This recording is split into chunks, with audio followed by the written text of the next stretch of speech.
Wah, banyak sekali belanjaannya. Mau ada acara apa nih di rumah? Oh ini, bukan Pak, bukan ada acara apa-apa di rumah. Buat persediaan sebulan ya? Bukan juga Pak. Ini mumpung lagi diskon banyak. Wah, kok begitu? Jangan begitu toh Pak. Jadi malu nih. Begini. Sebagai perpanjangan dari budaya positif atau konsumerisme, banyak di antara kita telah didoktrinasi dengan keyakinan bahwa kita harus mencoba secara inheren untuk sedapat mungkin menerima dan mengafirmasi sesuatu. Ini yang menjadi batu fondasi berbagai macam buku tentang berpikir positif, yaitu buka diri Anda terhadap peluang yang ada dengan menerima, berkata ya pada setiap hal dan setiap orang, dan bla bla bla bla bla bla bla. Tetapi kita perlu menolak sesuatu. Jika tidak, kita kehilangan alasan untuk bertahan. Jika tidak ada sesuatu yang lebih baik atau lebih diinginkan daripada yang lain, kita akan merasa hampa dan hidup kita menjadi tanpa makna. Kita hidup tanpa nilai dan akibatnya kita menghidupi kehidupan tanpa tujuan. Menghindari penolakan, baik memberi atau menerima penolakan, sering ditawarkan kepada kita sebagai jalan untuk membuat diri kita merasa lebih baik. Tapi menghindari penolakan memberi kita kenikmatan sesaat yang membuat kita tanpa kemudi dan tanpa arah dalam jangka panjang. Untuk sungguh mengapresiasi sesuatu, kalian harus membatasi diri kalian sendiri. Ada tingkat kegembiraan dan makna tertentu yang akan kalian raih dalam kehidupan hanya jika kalian menghabiskan puluhan tahun membina satu hubungan tunggal, satu karya tunggal, dan kalian tidak bisa mencapai investasi tahunan itu tanpa menolak alternatif yang ada. Tindakan memilih sebuah nilai untuk diri kalian sendiri menuntut kalian untuk menolak nilai-nilai dari sebuah pilihan yang lain.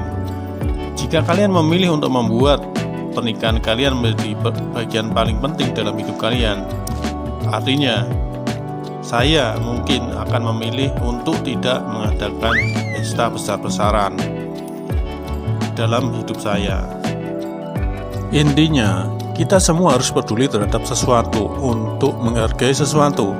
Dan untuk menghargai sesuatu, kita harus menolak apa yang bukan sesuatu tersebut. Untuk menilai X, kita harus menolak non-X. Penolakan tersebut merupakan sebuah bagian yang inheren dan penting demi memelihara nilai-nilai kita. Demikian pula identitas kita. Kita ditentukan oleh apa yang kita tolak. Dan jika kita tidak menolak sesuatu pun, mungkin karena kita sendiri takut ditolak, pada dasarnya kita tidak punya identitas sama sekali. Keinginan untuk menghindari penolakan dengan cara apapun, untuk menghindari konfrontasi dan konflik, keinginan untuk berusaha menerima apapun secara seimbang dan untuk membuat semua hal berpadu dan harmonis merupakan bentuk keegoisan yang dalam dan halus. Orang-orang seperti ini karena mereka merasa berhak selalu merasa baik, menghindar untuk menolak apapun karena jika mereka melakukannya, mereka membuat diri mereka sendiri atau orang lain merasa buruk. Dan karena mereka tidak mau menolak apapun, mereka hidup dalam hidup yang tanpa nilai, disetir kenikmatan dan mematikan diri mereka sendiri.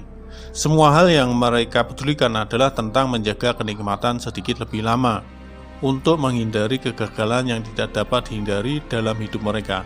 Berpura-pura telah mengusir penderitaan. Penolakan adalah keahlian hidup yang penting dan krusial. Tidak ada seorang pun yang ingin terjebak dalam sebuah hubungan yang tidak membuat mereka bahagia. Tak ada seorang pun yang ingin terjebak melakukan pekerjaan yang mereka benci dan tidak mereka percayai. Tidak ada orang yang menginginkan ketidakberdayaan akibat tidak bisa mengutarakan maksud mereka. Namun begitu, orang-orang memilih hal-hal tersebut sepanjang waktu.